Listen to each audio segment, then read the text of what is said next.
الإمام الغزالي فتح الله علينا وعليكم فتوح العارفين وجعلنا وإياكم من العلماء العاملين ومن الدعاة المخلصين ومن الآمرين بالمعروف والناهين عن المنكر والمجاهدين بسبيل رب العالمين آمين يا رب العالمين. Yang pertama, sebuah kehormatan buat Al-Faqih pada malam hari ini bisa hadir di tempat Ustadi, dan ubasyirukum, kabar gembira buat antum, beruntung untuk bisa duduk dibina, dididik langsung sama Ustadi Ustaz Maki, karena Al-Faqih sendiri beliau lahu ta'thir kabir fi masirati al-ilmiyah.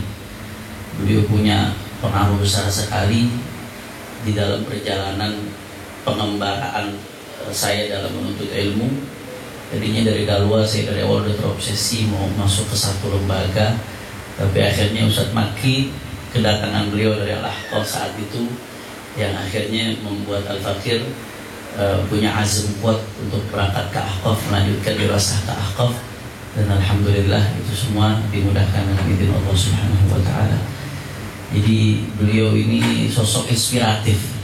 Minasyakhsiyat kalau Syekh Al-Muti punya kitab judul Syakhsiyat Istawqafatni, sosok-sosok yang membuat beliau tercengang, merenung, berpikir sejenak. Di antara sosok-sosok tersebut dalam perjalanan pengembaraan Al-Fakir dalam menuntut ilmu adalah beliau Ustaz Ahmad Makki Azwardi. Itu kitab Husnul Isra yang tadi Ustaz pada tingkatan paling tinggi, atau ya beliau tulis waktu ngajar kelas kami. Jadi waktu itu beliau masih bawa satu halaman, setiap datang bawa makalah, datang masih dalam bentuk kertas-kertas itu beliau. Waktu ngajar kelas kami, beliau nulis kitab Husnul Isra tersebut. Masya Allah, tabarakallah, dan itu betul-betul menginspirasi. Mudah-mudahan beliau dijaga terus oleh Allah Subhanahu wa taala. Nah, pada kesempatan kali ini Al-Fakir cuma mau sedikit ya, imtitsalan lil amr, sedikit motivasi buat santri. Ya, kita kalau bicara sebab kesuksesan dalam menuntut ilmu banyak sekali. Kita bisa lihat di Ta'limul Muta'allim, kita bisa lihat di Al-Manhajus Sawi, kita bisa lihat di berbagai kitab-kitab yang ditulis oleh para ulama dengan Afadhil Ma'alim Irsyadiyah di Sina At-Talib Ilm, termasuk salah satu kitab yang luar biasa Syekh Muhammad Awamah, dan berbagai kitab-kitab lainnya. Tapi ada beberapa hal yang perlu jadi catatan. Salah satu resep untuk santri bisa sukses, artinya selain ridho syekh, khidmah kepada masyayikh, ada satu hal, setidak-tidaknya ada 2 poin yang saya ingin sampaikan. Yang pertama, utlubul ilma bil mahabbah. Jadikan kamu ini nuntut ilmu karena cinta kepada ilmu. Ij'alil ilma mahbubak. Jadikan ilmu kecintaan. Karena orang kalau sudah pakai mahabbah, al-mahabbah tuqarribul ba'id. Mahabbah itu membuat yang jauh jadi dekat. Al-muhabbah tuyassirul asir. Rasa cinta itu membuat yang sulit jadi mudah. Cinta itu membuat yang membosankan menjadi menyenangkan.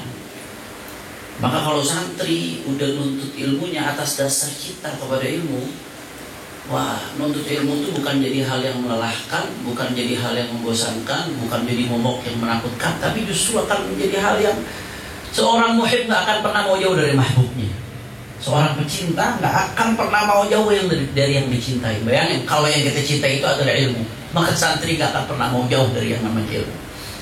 Kenapa sih? Kadang-kadang siswa melihat matematika sulit, fisika sulit, kimia sulit, atau santri kadang-kadang melihat nahu, sorof sulit, menyeramkan. Naik dikit ke atas ngelihat usul fikih sama mantek sulit, serem. Kenapa? Karena ngelihatnya nggak pakai mata mahabbah. Kalau pakai mata mahabbah lain cerita. Dan ini yang dilakukan oleh para ulama, sehingga wasalu ila wasalu, sehingga mereka bisa sampai kepada titik yang mereka sampai. Anda kasih contoh satu. Ada seorang ulama namanya At-Tirmizani yang ada Takhrijul Furu' ala Usul.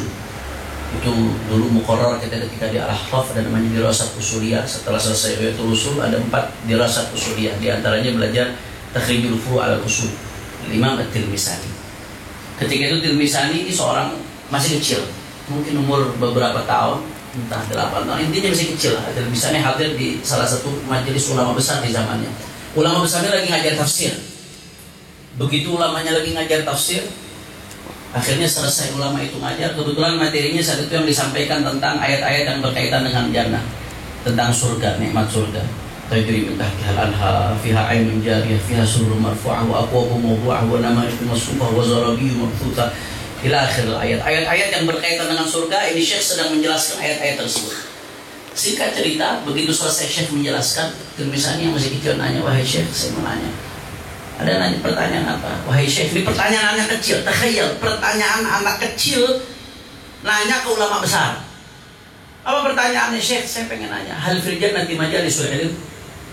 Di surga nanti ada pengajian, ada majelis ilmu nggak? Kalau bahasanya santri, di surga kan ada halaqah nggak tuh? Di surga ada kelas nggak tuh? Yang kita sekarang di dunia mesti dibangunin dulu, mesti dipaksa dulu, mesti diaksen dulu buat hadir. Anak kecil ini nanyanya lain. Dia nggak nanya soal bidadari, dia nggak nanya soal makanan, dia nggak nanya soal kenikmatan surga. Yang lain yang ditanya, di surga ada majelis ilmu apa enggak? Kata Syekhnya, "Na'am fiha ma tashtahil anfus," sesuai dengan yang di hadits. Surga itu apa yang ente kepengen ada. Itu mau majelis ilmu ada di surga.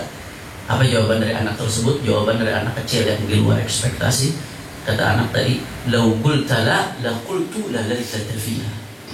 Andai kata Syekh kau mengatakan di surga nggak ada taklim, nggak ada majelis ilmu, nggak ada halaqatul ilm, aku akan mengatakan surga itu nggak enak. Bayangin, sampai dia mengatakan surga nggak enak. Sallallahu alaihi wasallam. Kenapa saking cintanya sampai dari kecil menuntut ilmu udah karena cinta, akhirnya sara masar, jadilah seorang besar. Tirmisani, ulama mazhab Hanafi yang kitabnya sampai sekarang dipakai di berbagai universitas Timur Tengah, dirujuk oleh para bahithin, para peneliti-peneliti yang nulis di bidang ilmu usul fikih, khususnya takhrijul furu' al-usul. Kenapa awalnya dia bisa sukses? Karena menuntut ilmunya dengan cinta. Utlubul ilma bil mahabbah. Kalau udah dengan cinta luar biasa. Luar biasa. Yang sulit bakal mudah, yang membosankan bakal menyenangkan, yang bikin bete bakal nikmat. Itu kalau udah pakai cinta.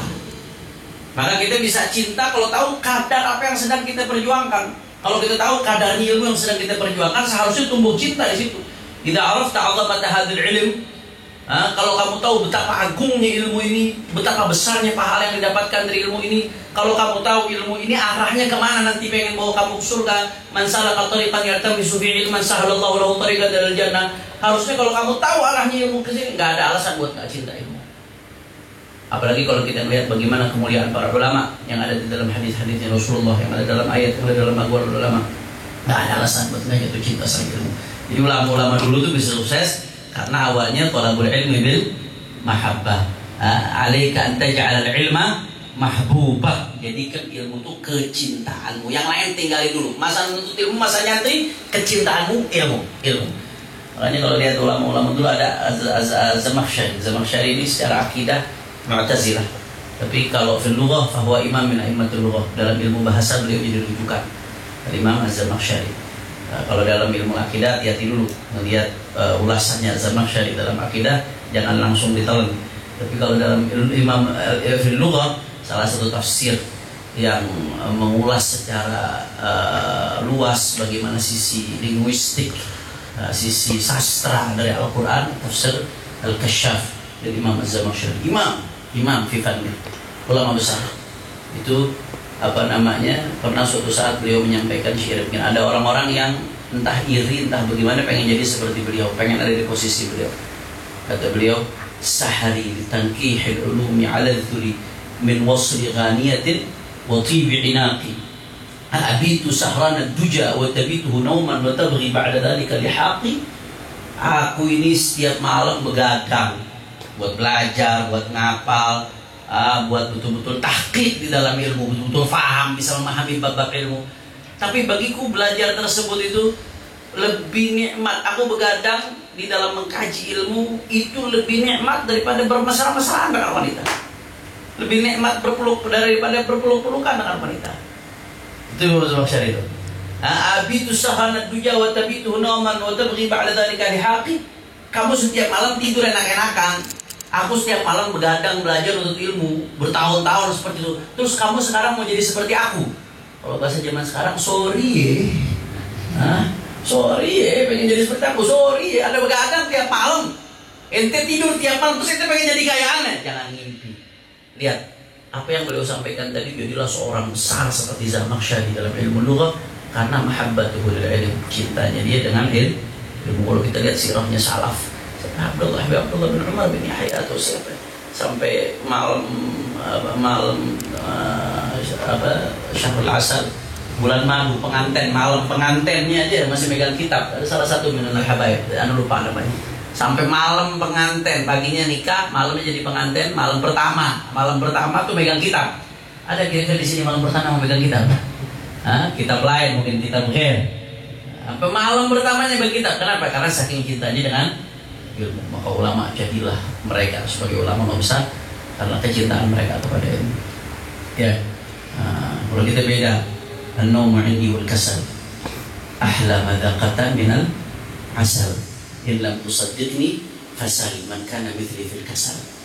An-nawmu 'indi wal kasal, bagiku tidur dan malas-malasan, mager. Tahu mager? Apa artinya mager?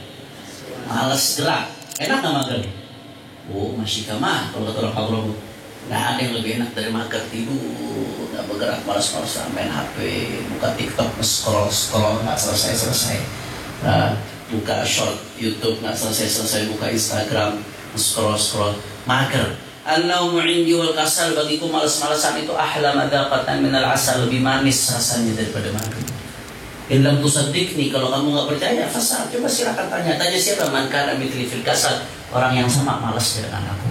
Tanya sama dia, baru kau akan tahu rasanya malas seperti apa. Akhirnya apa yang terjadi? Fasal, gagal. Maka itu nasihat yang pertama, kalau mau sukses, taqta'unal masafat, itu bisa memotong jarak dalam menuntut ilmu, bisa cepat belajarnya. Maka ij'alil ilma mahbuba, jadikan ilmu sebagai kecintaan kita. Itu harus yang dilakukan oleh santri. Kemudian yang kedua, yang terakhir, yang gak kalah pentingnya, ada satu hal, kalau kita mau sukses dalam menuntut ilmu, gunakan potensi maksimal yang kita punya. Itu yang dilakukan oleh ulama-ulama dulu. Mereka menggunakan kemampuan maksimal, potensi maksimal yang mereka punya. Walikullin minna wa kullun minna yamlik dzalik. Setiap dari kita punya potensi maksimal. Cuman bedanya kita nggak gunain, kecuali dalam keadaan kepepet. Ulama-ulama dulu setiap saat mereka gunakan itu, dari masa belajarnya sampai masa mengajarnya, sampai mereka wafat. Maka lahirlah seperti Imam Suyuti yang karyanya sampai ratusan, mungkin lebih dari 500 karya Imam Suyuti. Lahirlah Abu Yazid Muhammad bin Ali bin Abbas al-Maliki. Abu Yazid Muhammad yang dicetak aja tuh, yang dicetak dari Sanabil dengan cetakan yang terbaru itu lebih dari 70 kitab. Segitunya udah sepuh, beliau masih mengatakan maziltu taliban, aku tetap santri. Abu Yazid Muhammad bin Ali al-Maliki. Kenapa? Karena kemampuan maksimalnya beliau gunakan terus. Itu belum ngajarnya, belum dakwahnya, belum ngadepin masalah, belum urusan sosialnya. Abu Yazid Muhammad bin Ali al-Maliki masih sempat ngarang lebih dari 70 judul kitab. Itu yang udah dicetak.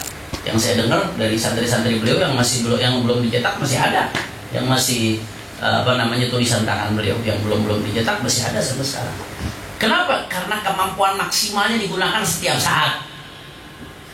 Kita ini semua punya kemampuan maksimal, cuman bedanya kita nggak gunakan kecuali kepepet. Saya kasih contoh sederhana. Ada di sini di antara santri yang satu malam mutolaah baca kitab setiap hari rutin sampai 50 halaman. Had minkum rutin mutolaah setiap malam 50 halaman baca kitab. Ada nggak kira-kira? Kalau ada, tunjuk tangan, Anda kasih hadiah. Nggak ada, ya udah Anda turunin 30 halaman satu malam. Ada nggak? 30 halaman satu malam rutin setiap malam. Ya udah jawab yang jujur. Mutolaah satu malam 50 halaman sulit nggak? Ada orang apa enggak? Halo. Sulit nggak mutolaah satu malam 50 halaman setiap hari? Susah, sulit. Apalagi mutolaahnya sambil ngapal isinya. Sulit nggak? Bisa nggak kira-kira? Nggak bisa. Sebenarnya kita bisa. Dan nggak sulit. Buktinya apa? Ayam al-ikhtibar. Kalau diikhtibar, hadul ikhtibar, kadang-kadang batasan ujian 30 halaman, 50 halaman satu malam belajar, bisa nggak? Bisa. Udah sama ngapal-ngapalnya tuh. Itu dulu kalau di Ahqaf ada beberapa mata kuliah. Yang satu mata kuliah itu ujiannya sampai 600 halaman. Satu mata kuliah. Udah gitu yang ngajar Dr. Mustafa bin Sumaid lagi. Keluarnya halaman berenggak di ujian. Kelihatannya